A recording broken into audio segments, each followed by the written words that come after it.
নমস্কার বন্ধুরা, কেন্দ্রী kitchen and ব্লগে তোমাদেরকে অনেক অনেক স্বাগত এবং অনেক অনেক ভালোবাসা জানিয়ে আমি আমার আজকের ভিডিওটা শুরু করতে চলেছি। আশা করি তোমাদের ভালোই লাগবে। আজকে আমি দেখো মিষ্টি কুমড়ো আর আলু দিয়ে একটা দারুণ সুস্বাদু একটা রেসিপি শেয়ার করব। এই যে দেখো মিষ্টি কুমড়োগুলোকে এইভাবে কেটে নিয়েছি আর একটা আলু নিয়েছি, এইভাবে সেম করে আমি কেটে নিয়েছি। এবার প্রথমে আমি গ্যাসটা অন করে দেব। একটা প্যান আমি বসিয়ে দিলাম আর এই রান্নাটা কিন্তু আমি সর্ষের তেলেই করে নেব।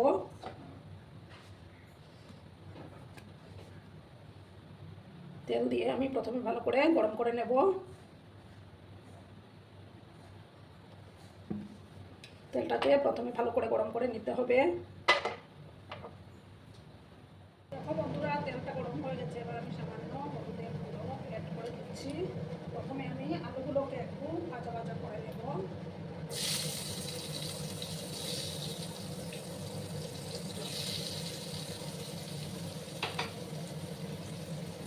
সামান্য একটু লবণও আমি অ্যাড করে দেব।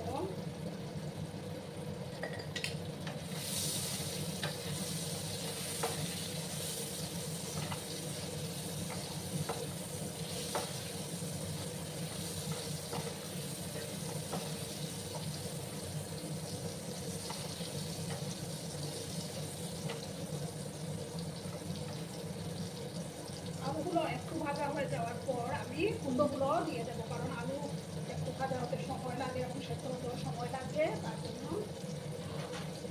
আমি ঢাকা চাপা দিয়ে রাখলাম। আলুগুলো 2 মিনিটের মতো একটু ভাজা করে নেব। এবার আমি ঢাকাটা সরিয়ে দিলাম। এবার আমি কুমড়োগুলো দিয়ে দেবো।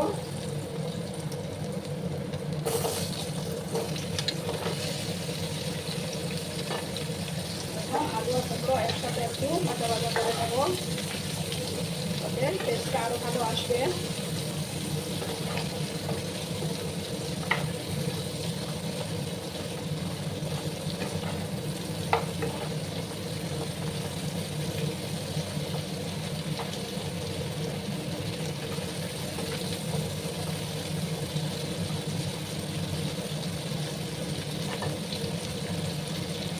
আরও 2 মিনিটের মতো আমি কুমড়ো আর আলুটা একসাথে ভাজবো। আর আমার আজকের এই ভিডিওটা যদি তোমাদের ভালো লাগে তাহলে অবশ্যই লাইক, কমেন্ট, শেয়ার এবং সাবস্ক্রাইব করার অনুরোধ রইল। আর যেসব নতুন বন্ধুরা এখনও যে আমার চ্যানেলটিকে সাবস্ক্রাইব করোনি তারা পাশে থাকা বেল আইকনটি অল করে রেখে দিও, তাতে করে আমার ভিডিও ছাড়ার সাথে সাথে নোটিফিকেশন তোমাদের কাছে পৌঁছে যায়। পুরোনো নতুন সব বন্ধুদের জানাই অনেক অনেক ভালোবাসা।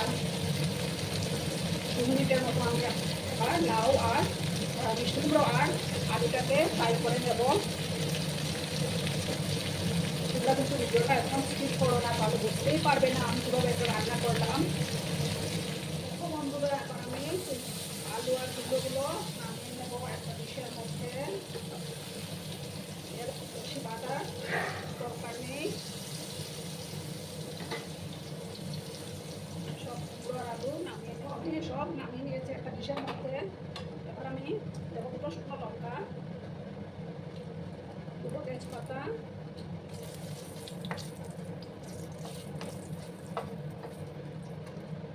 আর দেবো সামান্য হাফ স্পুনের মতো গোটা জিরে।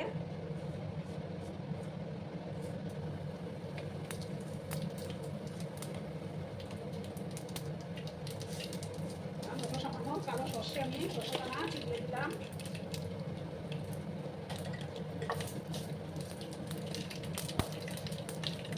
এবার আমি দেখো 2টো পেঁয়াজ বেটে রেখেছিলাম, সেই পেঁয়াজ বাটাটা এবার আমি দিয়ে দেবো।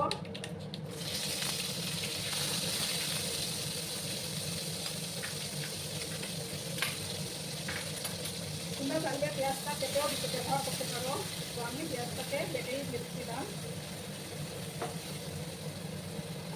এবার ভালো করে কিন্তু কষিয়ে দিতে হবে। তারপর দেখো 1 টুকরো আদা, 4টা কাঁচা লঙ্কা আর 5-7 কোয়ার মতো রসুন বেটে রেখেছিলাম, সেটাও এবার দিয়ে দিলাম। দিয়ে একসাথে ভালো করে কষিয়ে নেব। যতক্ষণ না আদা রসুন এর কাঁচা গন্ধটা যাচ্ছে ততক্ষণ ভালো করে কিন্তু কষিয়ে যেতে হবে।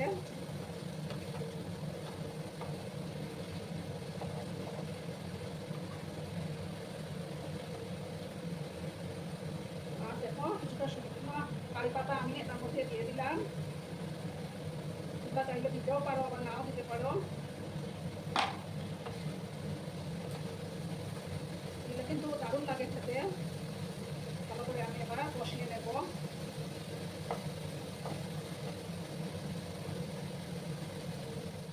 দেখো বন্ধুরা, এবার আমি একে ধরে থাকা যে সমস্ত মশলা, সেই মশলাগুলো একে একে দিয়ে দেবো আমি। 8 চামচ ধনে গুঁড়ো দিলাম,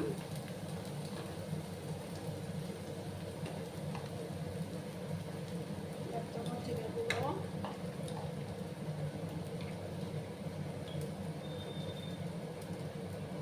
1 চামচ কাশ্মীরি লঙ্কার গুঁড়ো দিলাম আমি। এবার সামান্য জল অ্যাড করে মশলাগুলোকে কষিয়ে নেব।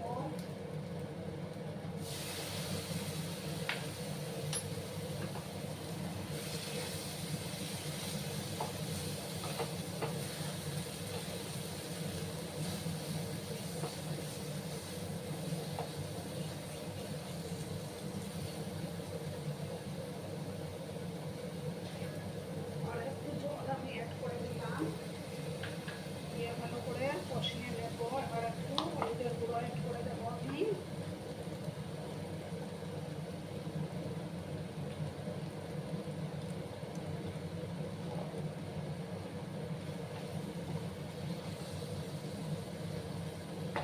এবার আমি দেখো কুমড়ো আর আলুগুলো একসাথে দিয়ে আবার ভালো করে মশলার সঙ্গে কষিয়ে নেব।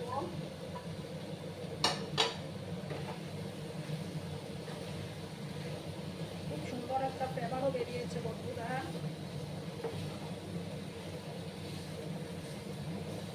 এইরকম একটা রেসিপি হলে কিন্তু মাছ মাংসেরও দরকার পড়বে না।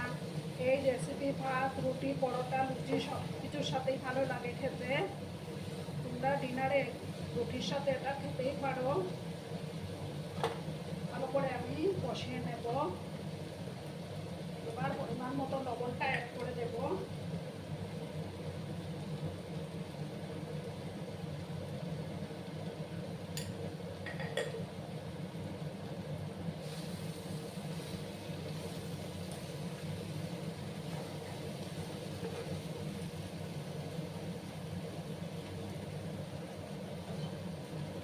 একটু সময় 2 মিনিটের মতো আমি ঢাকা চাপা দিয়ে রাখলাম, গ্যাসের আঁচটা কম করে। আবার আমি ঢাকাটা সরিয়ে দিলাম। দেখো আমার মশলাটা বসে যাচ্ছে। এবার আমি দেখো 1 চামচ ময়দা গুলে রেখেছিলাম, সেই গোলা ময়দাটা আমি এবার দিয়ে দেবো, তাতে একটা মাখো মাখো ভাব আসবে।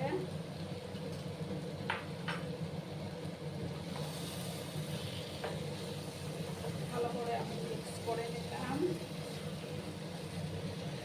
এবার আমি সামান্য গরম জল অ্যাড করবো।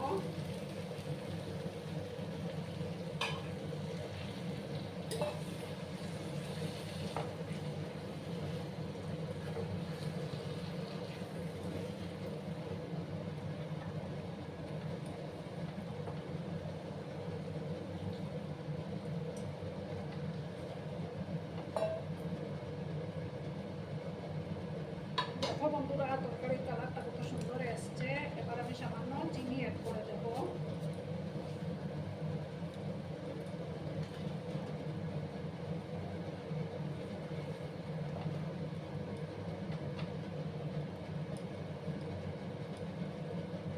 এবার আমি গ্যাসের আঁচটাকে একদম লো করে দিচ্ছি, দিয়ে 5 মিনিটের মতো এটাকে রান্না আমি করে নেব।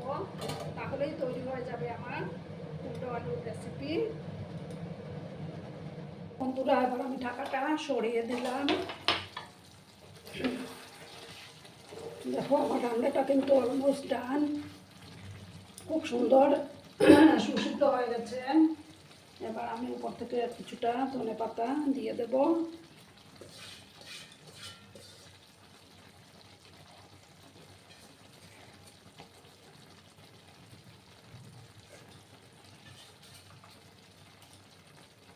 আমি সামান্য একটু শাহি গরম মশলার গুঁড়ো দেব, খুব বেশি না, সামান্য একটু দিয়ে দিলাম। ভালো করে আবার আমি মিক্স করলাম।